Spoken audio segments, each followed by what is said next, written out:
it's so hot. Oh yes, that's good. Oh, okay, I'm gonna stop, but I have no idea what the neighbours must think goes on in this room.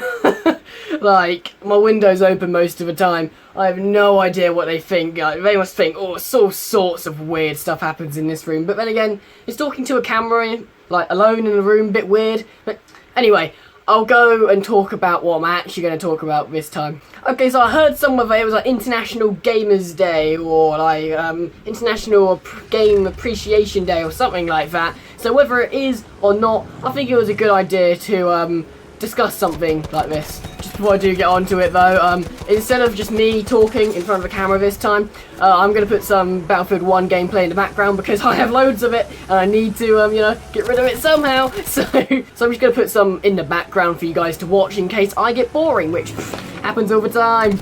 Okay, so today I wanted to ask myself and you guys, why do we game? Because it's a question that comes up every now and then inside my weird, crazy head, and it kind of I just sit back and wonder, why do I game? Why do I spend a good majority of my day in front of a computer or a TV playing something that's virtual? And I think from asking people all around, people have different reasons. Some people it's just for entertainment, you know, it's fun. For some people it's escapism. Maybe, you know, their life isn't amazing, maybe they're in a tough situation or a tough spot, maybe suffering from depression, anxiety, you know, and games are a way to escape that, which is one of my favourite things about games, you know. It can help people in the most simplest way, but have such a big effect. Another reason, this is probably the main reason why I game, I can do stuff I would never be able to do. Let's face it, GTA. Am I ever going to go rob a bank? No, because I'll end up in prison.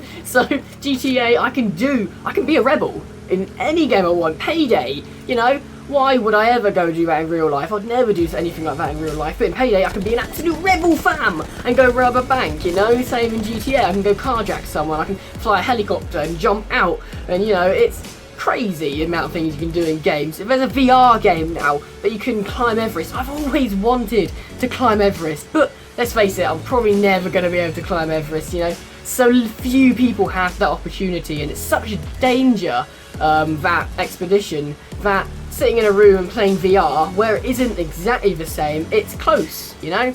It gives you a feeling, a slight feeling as to what it's like, and that's what I love about games personally. You know, The Division, I just thought of Division because it's right in front of me, but I love the concept of it, you know. But in reality, that would be a terrible concept to happen. That would be a terrible thing to happen, you know.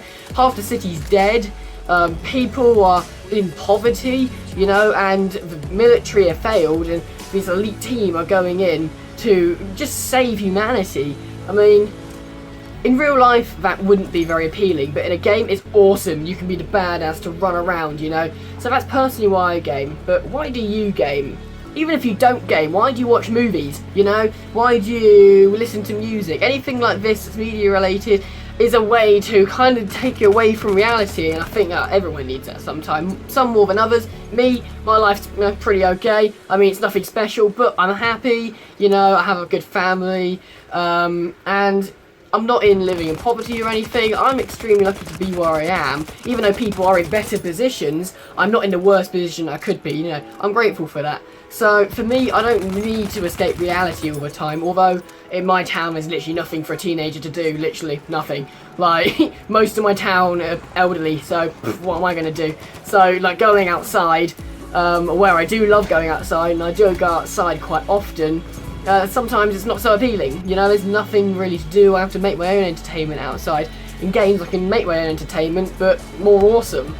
But for some people it's, you know, if you've got troubles at home, family troubles maybe, or just personal troubles within your life, just leaving reality for a few hours and going into a new world where you don't have to worry about the normal worries. You know, you can just get away from it all, forget about it, and play something you love.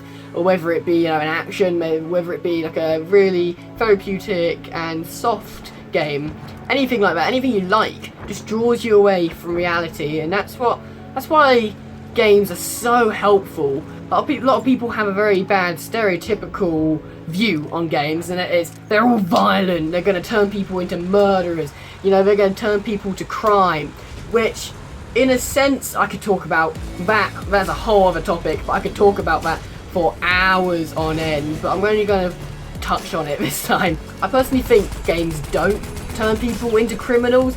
Like, you know, so many people I know play games like that and have no desire to go rob a bank or go mug an old lady. You know, it's like only the few who are violent in their nature, and then it gets blamed on video games because they play a violent video game. Then people make that connection, you know. And to be honest, I've gone on a complete tangent. I've forgotten what I was talking about. Oh yeah, I remember. So games have got such a bad stereotype to go with them that people forget about the artwork that comes out of games. And you know, some games I play and I'm like, that's pretty good, you know, it's entertaining, love it. Some games I sit back at the end of it and go, that is a work of art. Like the Beginner's Guide and what's it called?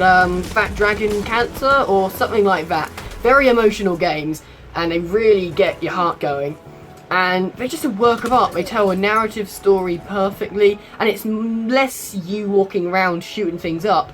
It's you going through the story, soaking it all in, taking in the emotion. They really make you feel something. Those kind of games, I think, aren't featured enough in the media. Media concentrates on the bad side of gaming, but in reality, the good side of gaming, it can make you feel things that you don't normally feel. And for people in bad situations, and they can either relate to a game or play a game that makes them feel so much happier, then why aren't we promoting that kind of gaming? You know, that kind of gaming can save lives. You know, if you're in a depressed state and it's got to the point where, you know, you might want to end your life, games could help. I'm not saying that they're going to like completely change your mind and oh my god, what am I doing? I'm completely happy now. You know, no, it's obviously a lot harder than that to, you know, change your life around when you're in such a bad place. But games can help you draw away from all the bad stuff and maybe, just maybe, have that hint of happiness for a little while, you know? And that's what I love about games personally. Even if you just play them for entertainment, I don't think games are portrayed as entertainment enough. We all know they're entertainment, but when you let your kid play an over 18 Call of Duty game, you just got to remind them. Now, if I ever have kids, I'm happy with people playing overrated games. All the games I play almost are overrated. I'm 16. In front of me here I have all my PS4 games, and I'm pretty sure like, only one of them aren't an 18. So most of the games I play are overrated. But I'm well aware Call of Duty is nothing like real war, and I think that's something we have to tell people more often. Call of Duty, nothing like real war, it's entertainment, and that's what it should be used for. So many people, you know, find entertainment out of it, with your friends, with your family, or just by yourself. Another reason why I game is personally my friends are on there, and because we can do stuff that we can't normally do, or perhaps the game bugs out a bit, we create so many funny times with my friends. And you know, some of my best memories are on games with my friends, and they create such good memories and such funny times that I wouldn't have had if I wasn't on a game. You know, I would have still had brilliant memories if I wasn't on a game, but on these games things happen that, let's face it, wouldn't happen in real life, and that's memorable. It really is memorable. I do remember quite a few funny moments where it's been a running joke for weeks and weeks just because it was so good. And the kind of people you meet within the gaming community is another reason why I personally game. I love to meet people within the community, and a lot of people hate the gaming community. A lot of people hate the gaming community because, you know, they're apparently really mean, which, yeah, the minority is. You know, you do always meet some douchebag online who thinks he's the bee's knees, and he's going to like call everyone else names because they're doing really bad, but let's face it, he's always at the bottom of the leaderboard anyway. And we're always going to have 10-year-olds in Call of Duty telling yo mama joke and insulting your mother. It's always going to happen, you know.